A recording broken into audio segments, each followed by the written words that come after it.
hear ye, citizens of the Imperium, assemble your arsenals and your legions of death. This is Sean from MenzaGaming.net bringing you the mission pack for the upcoming game event, Menza Masquerade. I'm here with Kane Marshall, Jeremy Martino, and Big Josh Sven. I'm going to throw it to Jeremy. He's going to tell us about the format for the event, and then we'll go on and we'll do a bit of a breakdown of each of the missions. Hey guys, how you going? So what we've got for Menza Masquerade is we've got 4 missions. And as we know from basically what's been going on for the last year-ish in the local scene, is we're going to be running the ATC mission format, which we know is a hybrid of Maelstrom, Eternal War, as well as kill points. So every single mission will be using that scoring system. All of the missions, in terms of the Maelstrom element, will be using Cleanse and Control, which means that at the start of every turn, including turn 1, you draw up to 3 cards. You can never cap more than 2.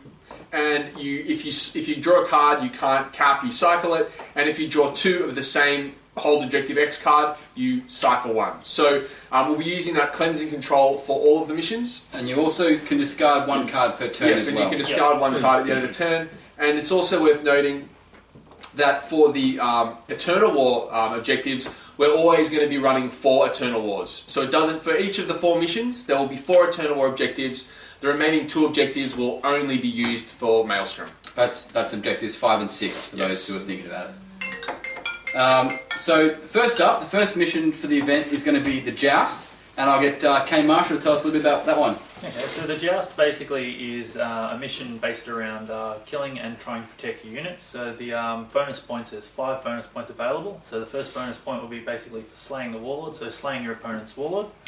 The second bonus point is for killing your most expensive unit, your enemy's most expensive unit, which is pretty self-explanatory. The third bonus point is issue a challenge, so in a duel, issuing a challenge. The fourth point is protect your most expensive unit, so obviously whichever is the most expensive unit you've got, keep it alive. And the 5th one is protect your warlord. So all of these are pretty self-explanatory, pretty easy to do. Yeah, it's a mission that's sort of focused around your big unit or whatever it is versus theirs, and you sort of like a bit of back and forth. You get a bit of a joust happening. That's the sort of vibe to it. Any sort of insights? There's some little things that are worth noting. That with kill or protect your most expensive unit. That could be anything. So that could be a character. If you're running, for example, Drago, and Drago's your most expensive unit, he is who you're trying to protect. And if Drago's your warlord, then he's also your warlord. Yep. If you combat squad units, it's post-combat squad, we would count, so it's in-game. So if you've got a big unit of, say, Terminators that are your most expensive unit, but then you combat squad them, and then after they're combat squadded, something else becomes your most expensive unit, that whatever was the most expensive unit in the game is what your most expensive unit It's the most expensive unit that's deployed on the board. Yes. Basically. A few other things to note there is obviously, vehicles obviously count. It's a Dawn of War deployment, probably worth mentioning.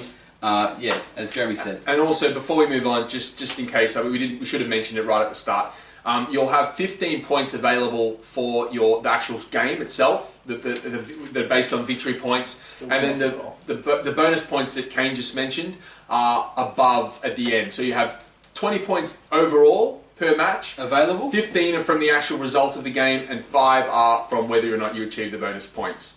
And one thing, while we're talking about that, one thing that a lot of people often get confused, I think, is when they see bonus points, they sort of feel like it has an impact on their game. It actually doesn't. So, like, you could win a game and get no bonus points. You can lose a game and get full bonus points in some cases. Like, just because your opponent gets 5 BP doesn't mean that they're going to win the game, or, it doesn't affect the actual outcome of that round. Yep. So, next up we have the dance, and I'll throw it over to Big Red. Tell us a bit about that one. That's it. The dance is a Vanguard strike deployment. It's pretty straightforward.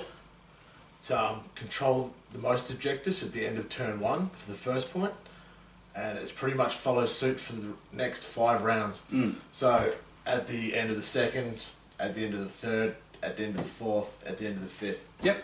So and that's game turn. So if at the end of the game turn you control more objectives than your opponent, you get a VP. BP, and that basically goes through for all 5 rounds.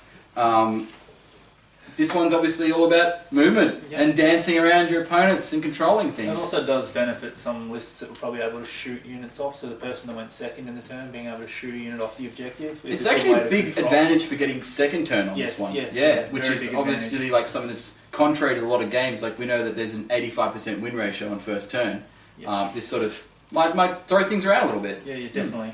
It's also interesting because this particular mission is using the Vanguard deployment, and Vanguard we know kind of sides are worked out and stuff after objectives are placed. So it's very hard to kind of dictate where the objectives are going to be exactly. So it's very likely with this particular mission there will be a lot of objectives kind of in that no man's zone.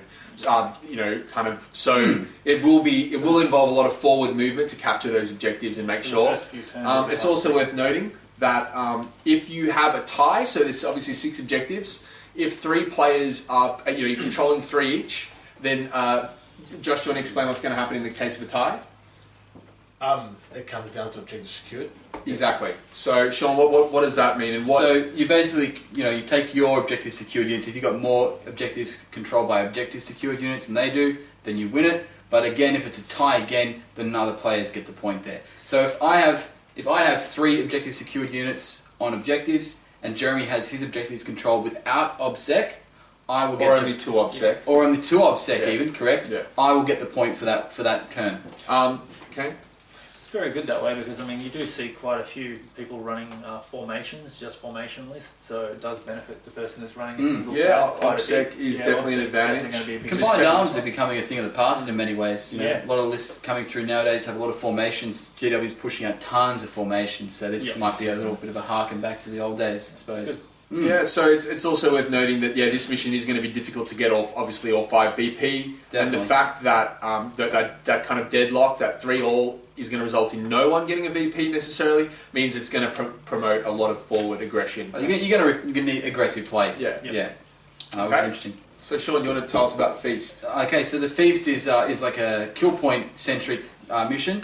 This one here is going to be a Dawn of War deployment again. Your 5 bonus points come from scoring more KP, scoring more kill points than your opponent, destroying an enemy unit in the shooting phase completely. So it must be reduced from full to 0 in one shooting phase. Completely destroy an enemy unit in the assault phase. Same deal applies, has to be a full unit that then is destroyed down to 0 in the assault phase. These things can also be achieved in your opponent's turn. So if an opponent was to charge me with a unit that was at full health, I overwatch it, kill 2 or 3 models, and then I kill them in that one assault phase, I still get my bonus point for that. The last 2 are kill something in your last turn of the game, and that doesn't require any full to 0. It's just basically get a kill point in the last turn. And lastly, destroy all your opponent's ICs. This one can be pretty difficult for some players in some lists. Stars and stuff like that would be very difficult to achieve. Yeah, and if your opponent has no ICs, which is a very rare situation, but in the case of for example, Tyranids might have an army with no ICs. Commander Pask. Yeah, things like that. Yeah. You automatically get the kill point. Correct. Because we're not going to take a punitive approach and punish you for your opponent's list. If your opponent has no ICs, you automatically effectively remove them. Yes, correct. Yeah, so I think we get Jez to tell us about the last mission. This one's pretty interesting in that it's very counterintuitive and a lot of people might sort of react in a negative way, but we'll read it out and then we'll talk about why we've chosen to go down this route and give you guys a bit of the logic behind it. So ladies and gentlemen, we've had the joust, we've seen the combatants clash, we've had the dance, we've exchanged pleasantries, maybe some tension, and we've eaten, we've now had the feast. 2 mains. And we're all full. I've had 2 mains. Yep. Josh just had a family pizza. And now we're ready for the final jest, the Ground Jester. So we basically, when we designed this mission, we wanted to have a bit of fun. This whole tournament's supposed to be a very fun kind of, just something to have a laugh. We wanted it to be counterintuitive. So the 5 bonus points for this mission are give up First Blood, give up Slay the Warlord, so have your Warlord slain, capture less kill points than your opponent, score no Maelstrom cards in 1 turn, and control no objectives for 1 turn. So we just mean your own kind of turn. So so they're the 5 points. They're all things that in a normal game of 40k, you would not want to give up any of these points. These are points that you would not want to be giving up. So this is something that obviously requires a lot of balance. You're balancing, kind of trying to generate your bonus points while also trying to win the game. Because this might be a little bit confusing on face value, but First Blood, Slay the Warlord are still present in the actual normal game. In the ATC mission that you guys are playing, the 15 VP available for the ATC mission, First Blood and Slay the Warlord will still count as bonus for those mission itself, but then the 5 bonus points, the reverse applies. Yeah, so those, as Drew was saying, Slay the Warlord, First Blood, Linebreaker, those will help you win the game with victory points, but they won't get you any bonus points, obviously. Yes. So these 5 objectives are bonus points. As Drew was saying, they're very counterintuitive, and there's something that a tactical player is going to want to take a really different approach to this sort of thing. So this is obviously last round. We're going to see guys on the top table trying to pick up some bonus points, try and jump ahead. But these objectives are going to put you often at risk of losing the game. So it's a balancing act. Yeah, there's quite a few different ways you could go about it. Like with the Give Up First Blood, you could maybe hide single individual units and stuff like that. Models of 1 and 2 left for turn 3 and 4. So that way you can at least push and try and do like a lot of damage with your army and stuff. And then turn 3 or 4 or 5, when you want to give away First Blood, then you bring that unit out, and of course your opponent's going to take it. So things like obviously the score no maelstrom for 1 turn. How are we going to play it with, for example, do you have to cash your cards in?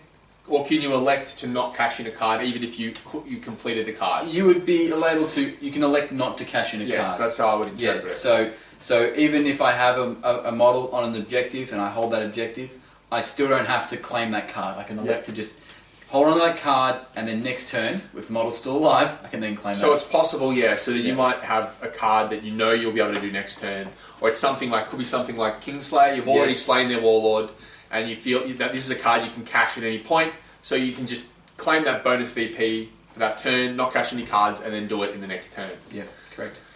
Any sort of insights, anything at all, Josh?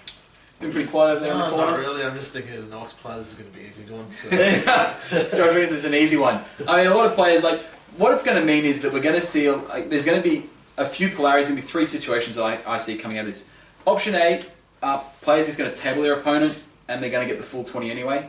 And it's worth pointing out that if your opponent concedes, or if they are tabled, you do achieve the full 20, irrespective of where you're at in the game. If your opponent concedes, or you table them, you get the full 20 BP. But what I was saying was, you're going to see 3 scenarios. You're going to see one scenario where they've tabled their opponent and they've got the full 20. Then you're going to see a guy who's lost the game, picked up his 5 BP for losing, but because of the secondaries, he might have achieved 4 or 5 secondaries on the way out. So he'll actually get 8 or 9 points, up to 10 points. Yep. And the player who won may have gone, balls to the wall, so to speak, and may not have been able to pick up any of these. Picks up his 15. So he gets 15, the other guy gets 10. It's only a 5 BP differential, and I think on top table it's going to make some really interesting scenarios where people are going to be kind of really weighing up their options in terms of what they go for. Players can be, will obviously be balancing whether they want to go all in for the table. They might be I'm going to ignore these and just go all in to try and just get that 20 table, or if they try that and fail, they'll get punished because they'll maybe succeed and their opponent might be willing to give up First Blood, willing to give them the Warlord, but then pull some plays of their own and pull solid victory point. I can definitely see some players waiting for 3rd and 4th turn to see where they're at on their kill points, on their Maelstrom cards, what sort of HP their Warlord's on, whether they can bring the unit out that's been hidden and stuff like that, to try and play with these to try and achieve them, but basically see if they can achieve any of them and try and push for it. It's going to be interesting. So I think that pretty much wraps up the event in terms of the mission pack. And do you want to mention finally just the deployment for the last mission? You can call it out. Yeah, just Hammer and Anvil. So we haven't seen a Hammer and Anvil yet. So last mission will be verticals. Everyone hates Hammer and Anvil, and we figure while we're making laughs and having a big jest about things, we may as well throw Hammer and Anvil in there. Just give you a bit of a Hammer and Anvil. Yeah. So that just wraps it up overall. On closing, a couple of things we'll say is, a few of these bonus points are incredibly difficult to achieve, and we acknowledge that. But I look at things from the perspective that bonus points should be a bonus you get. You shouldn't just get bonus points for just winning the game. A lot of missions I've played in the past, it's like kill a model, and you do that as you're trying to win the game anyway. So there's a few in there that are going to be really difficult. Nothing that takes you out of your way to try. Yeah, exactly. So obviously the last mission's like very, very counterintuitive, very, very difficult to try and get the full 20 on unless you table your opponent. Very difficult. But even a few of them outside of that, I don't expect that there'll be many 20s outside of a tabling. Do you know what I mean? I think it's going to be quite a difficult thing to achieve for a lot of players. And I think a reason why, especially with the last mission, we've made it so difficult is because we're only running a 4-game event. Correct. Normally games will go for 5 or 6 games. Because we're only running a 4-game event, we need a way to kind of filter through, basically rank people in a more kind of discernible way, where we can say, yes, we've only played 4 games, but we can say these players played really well and deserve to be playing kind of off at a top table, or this player's kind of done really well in the final game, managed a 20 and is jumped over those leading players. So even though it's only a 4-game event, it will reward kind of foresight and skill and trying to juggle those bonus missions. As all the many missions do. will be doing that in some way or another. Alright guys, thanks very much for watching. Sean signing out from menzagaming.net. Kane, Josh Fenn, Big Jez. We'll see you guys at the event. Can't wait. Bring your props. Cheers. See you guys.